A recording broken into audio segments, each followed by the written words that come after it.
Bismillahirrahmanirrahim. Assalamualaikum warahmatullahi wabarakatuh. Perkenalkan, nama saya Muhammad Nadif Agifari dari jurusan Sastra Inggris. Alhamdulillah, puji syukur kehadirat Allah Subhanahu wa taala yang telah memberikan rahmat dan hidayahnya sehingga kita dapat berkumpul di masa pandemi COVID-19 ini. Terima kasih saya ucapkan kepada tutor yang telah membantu saya secara materi, dan terima kasih juga kepada pihak yang telah mendukung saya dalam menyelesaikan tugas makalah ini hingga dapat diselesaikan secara tepat waktu. Saya menyadari bahwa makalah yang saya buat ini masih jauh dari kata sempurna, baik secara penyusunan, bahasa, maupun penulisannya. Oleh karena itu, saya sangat mengharapkan kritik dan saran yang membangun agar saya dapat menjadi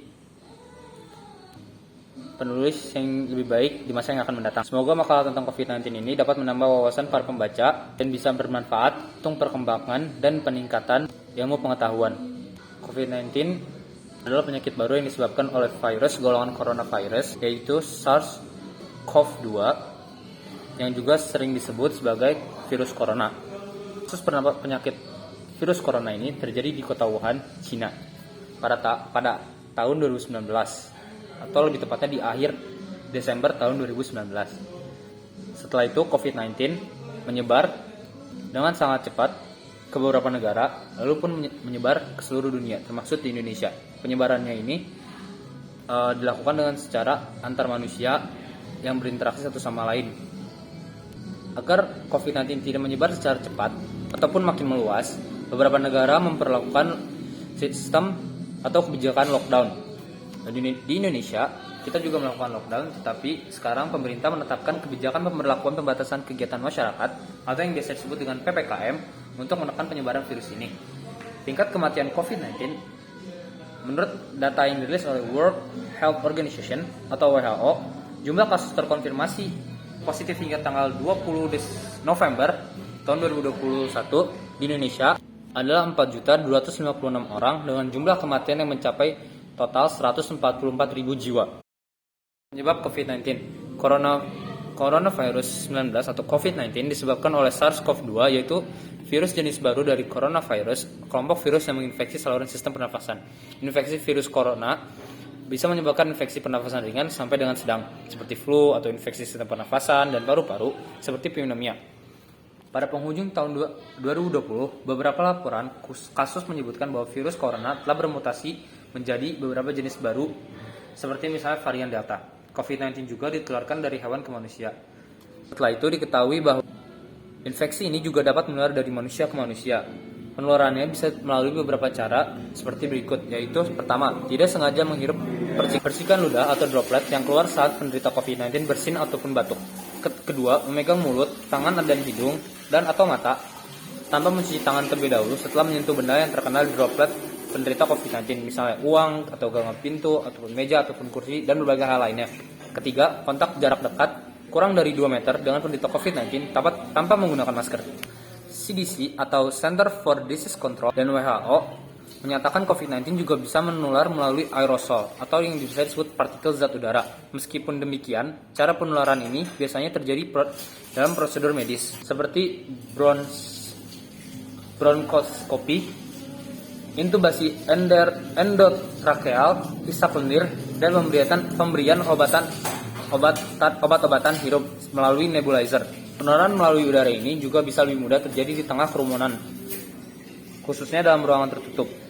Dari data yang dikeluarkan oleh WHO, saat ini ditemukan beberapa varian SARS-CoV-2 penyebab COVID-19, seperti varian beta atau disebut B.135 yang pertama kali ditemukan di Afrika Selatan pada Mei 2020, lalu varian Alpha atau B.1.17 yang pertama kali ditemukan di Inggris pada September 2020. Lalu ada varian Delta dan Kappa yang pertama kali ditemukan di India pada Oktober 2020. Lalu ada varian Gamma yang pertama kali ditemukan di Brazil pada November 2020. Lalu ada varian Lambda yang pertama kali ditemukan di Peru pada Desember 2020. Dan terakhir ada varian Mu yang pertama kali ditemukan di Kolombia pada Januari 2021. Resiko COVID-19.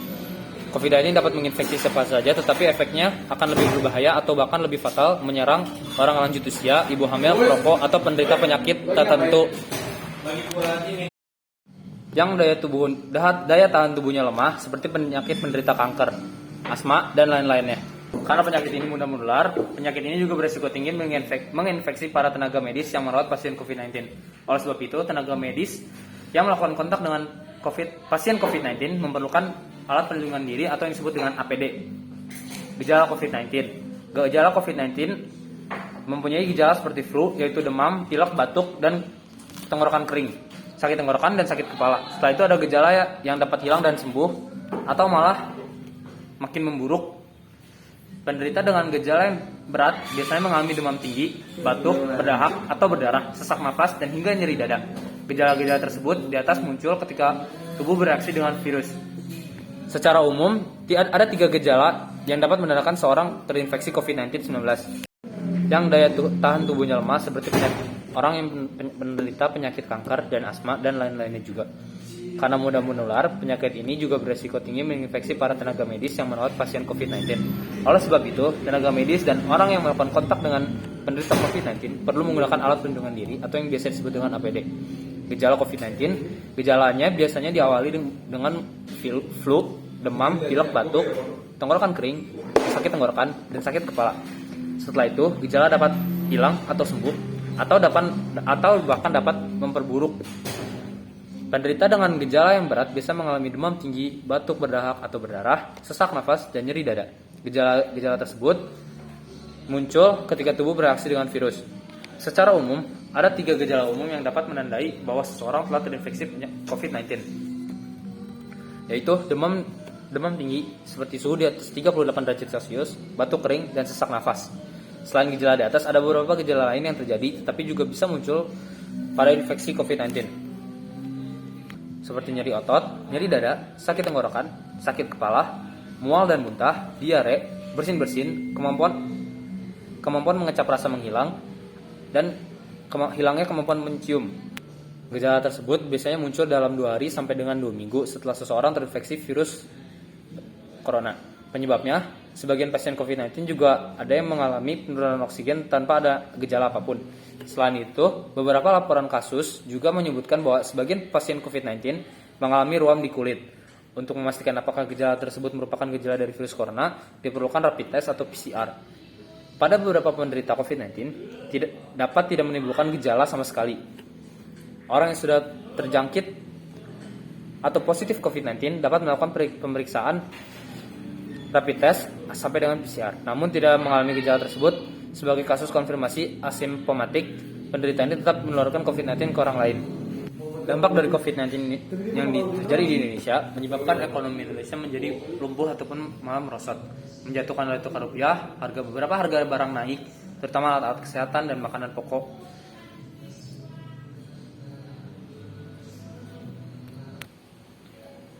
Penanggulangan ekstrim seperti lockdown di suatu daerah, bahkan suatu negara pun dilakukan supaya meminimalisir penyebab penyakit tersebut menular. Dampak pandemi terhadap perekonomian, sosial, keamanan, serta politik akan mempengaruhi kondisi dan psikologis dan perubahan perilaku yang sifatnya lebih luas dan jangka waktu yang lebih panjang. Perubahan perilaku tersebut mencakup perilaku hidup sehat, perilaku menggunakan teknologi, perilaku dalam pendidikan, perilaku dalam menggunakan media sosial, perilaku konsumtif, perilaku kerja, dan perilaku sosial dan keagamaan. Mungkin itu saja yang hanya bisa saya sampaikan. Kurang lebihnya mohon maaf. Apabila ada kesalahan, mohon dikritik dan saran. Sekian dari saya. Wassalamualaikum warahmatullahi wabarakatuh.